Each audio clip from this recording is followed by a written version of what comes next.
Joseph Kosinski's brand new film F1 has officially landed in cinemas, distributed by Warner Brothers and Apple. Overall, I genuinely appreciated what it brought to the table.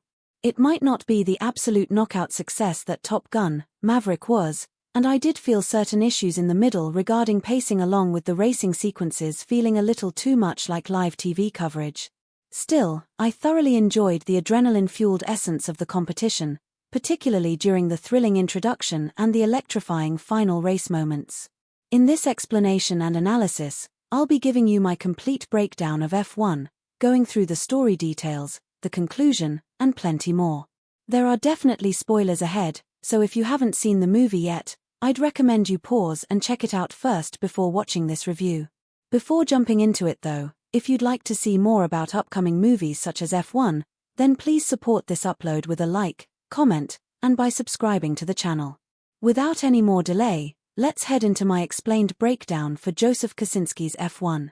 Kosinski, the filmmaker who previously placed viewers inside the cockpit of fighter planes with Top Gun: Maverick, now sets his focus on the exposed cockpits of Formula One racing, aiming for the same kind of intensity. Again, the story follows an older daredevil figure who looks to pass along traditional lessons and creative instinct to newer racers.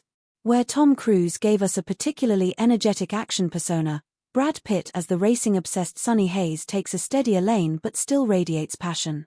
The film opens showing Sonny napping inside a van until someone wakes him. He splashes water on his face and casually steps over to the Daytona Oval, hopping straight into his team's car during the grueling 24-hour competition.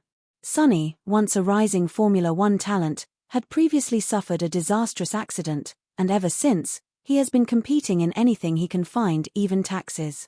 After claiming a strong performance in the opening event, an old contact from Formula One, Ruben, played by Javier Bardem, approaches him and offers a chance to join his struggling team APX. At first, Sonny rejects the opportunity, but he eventually decides to accept. This is followed by an opening montage sequence, one of the standout moments in the entire film, set in perfect rhythm with Hans Zimmer's pulsating soundtrack. During it, we're introduced to rookie driver Joshua Pearce, Damson Idris, who is merely carrying out practice laps. We instantly see the way the racing sequences will be captured, cutting in and out of cockpits, showing every sensor and metric monitored by the team. We are also introduced to technical director Kate McKenna, Kerry Condon, highlighting the effort to keep the racing scenes authentic. Much of the film mirrors a traditional Formula One broadcast, showcasing the international nature of the sport, but with a cinematic edge.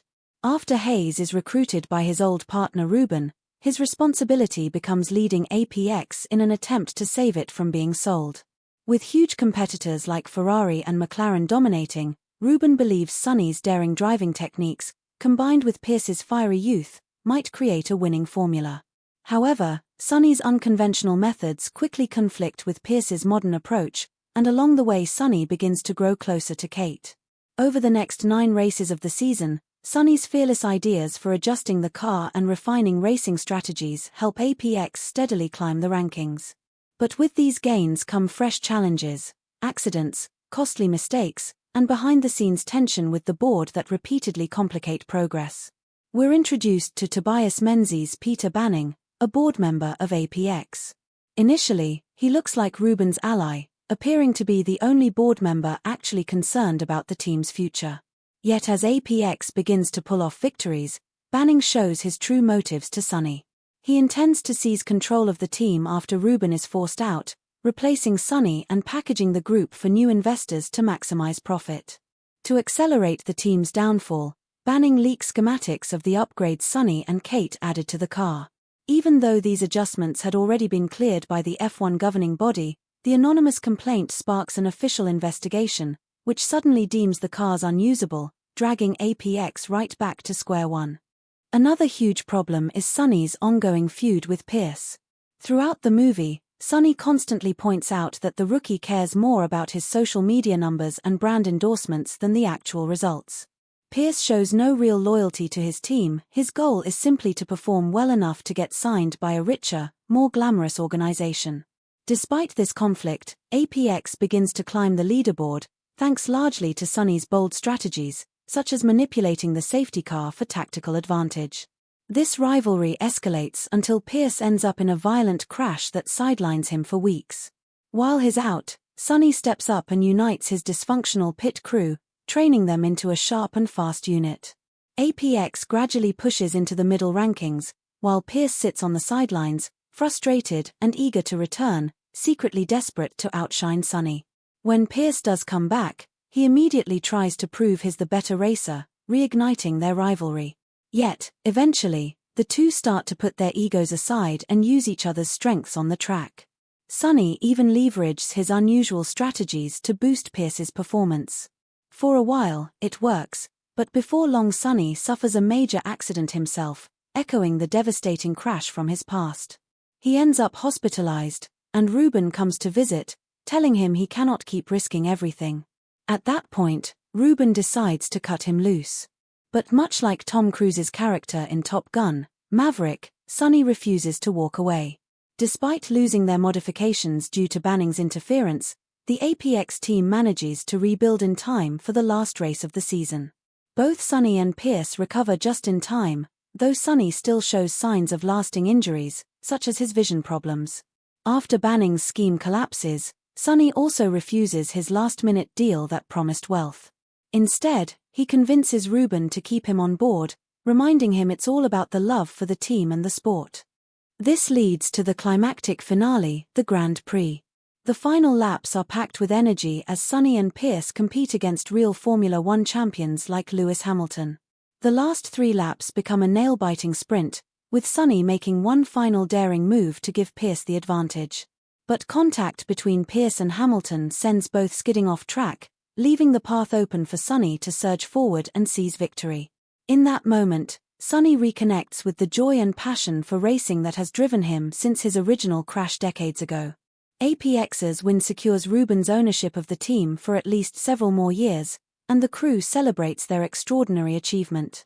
Meanwhile, Sonny quietly steps away from the winner's circle, loads his belongings into his worn-out van, and heads out in search of his next race. This choice feels unexpected considering he just claimed the most important victory of his life, but it makes sense once we understand him better.